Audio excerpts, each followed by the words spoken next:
मुंबई उपनगरातल्या टॉप 9 बातम्या पाहूयात। जीएसटीची रक्कम शासनाकडे न भरताच व्यावसायिकाची 46,24,000ची फसवणूक, अपहार प्रकरणी भगवान कासकर याच्या विरोधात खार पोलीस ठाण्यामध्ये गुन्हा दाखल। स्पाइस जेट कंपनीचं मुंबईहून वाराणसीला जाणारं विमान 24 तास उलटूनही मुंबई विमानतळावरच होतं। विमानाला 24 तास उशीर झाल्यानं प्रवासी संतापले। मुंबई विमानतळावर वाराणसीला जाणाऱ्या प्रवाशांचा गोंधळ। बुधवारी घडली होती घटना। मुंबईसह राज्यातील 29 महापालिका निवडणुकांसाठी उमेदवारी अर्ज भरण्याची प्रक्रिया सुरू। उमेदवारांना मराठीसह इंग्रजीतही सादर करता येणार शपथपत्र। नवीन वर्षाच्या सेलिब्रेशनसाठी मध्य रेल्वेचा प्रवाशांना गिफ्ट। मुंबईमध्ये 31 डिसेंबरला रात्री उशिरा ये जा करण्यासाठी मध्य रेल्वेकडून 4 विशेष लोकल चालवण्याचा निर्णय। मुंबई महापालिका निवडणुकीसाठी 75,000 कर्मचाऱ्यांची फौज। कर्मचारी निवडणूक प्रशिक्षणास गैरहजर राहिल्यास संबंधितांवर फौजदारी कारवाई करण्याचा इशारा। पश्चिम रेल्वेच्या 25 रेल्वे गाड्यांच्या तिकीट प्रणालीमध्ये सुधारणा। तत्काळ तिकीट आरक्षणासाठी ओटीपी आधारित प्रमाणीकरण प्रणाली सुरू।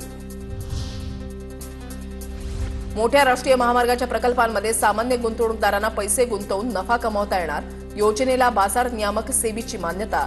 टोल नाक्यांवर केल्या जाणाऱ्या टोल वसुलीच्या नफ्यातील वाटा गुंतवणूकदारांना मिळणार। पुणे जिल्ह्यामधल्या टॉप 9 बातम्या पाहूयात।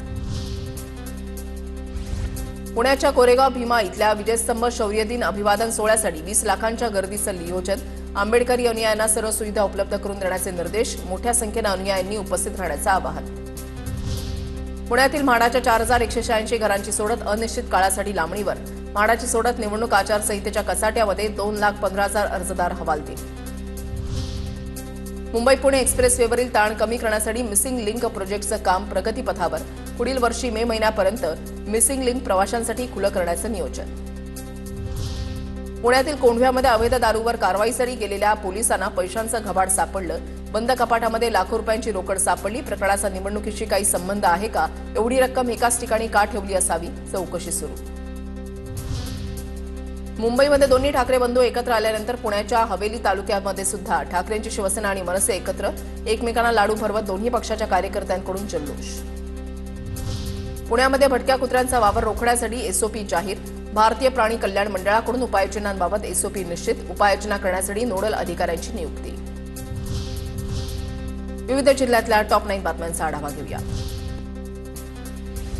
सलग सुट्ट्यांमुळे कोल्हापूरच्या अंबाबाई मंदिरामध्ये भाविकांची गर्दी। अंबाबाई मंदिरातील दर्शन रांगा हाऊसफुल। काल दिवसभर 1.25 लाख भाविकांनी घेतलं अंबाबाईचं दर्शन। नागपुरात विमानतळ परिसरात वर्धा रोडवर तरुणाची हत्या। पबमध्ये झालेल्या भांडणातून तरुणाची हत्या झाल्याची माहिती।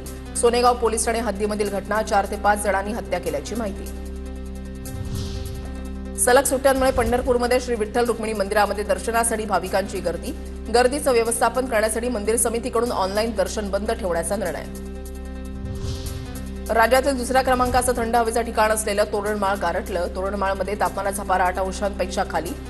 गारठा वाढल्यानं तोरणमाळचा यशवंत तलाव परिसरामध्ये पसरली दाट धुक्याची चादर। वाशिम जिल्ह्यामधील ग्रामपंचायतींच्या निवडणुकांबाबत निर्णय अद्याप नाही। प्रशासकीय कामकाज आणि निवडणूक आयोगाच्या आदेशांची वाट पाहावी लागत असल्यानं निवडणुका पुढे जाण्याची शक्यता। इच्छुक उमेदवारांमध्ये नाराजी। आष्टीच्या महेश सहकारी साखर कारखाना इथे शेतकरी मेळाव्याचं आयोजन।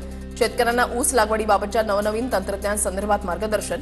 माजी आमदार भीमराव धोंडे यांच्याकडून ड्रोनद्वारे कारखान्याची पाहणी।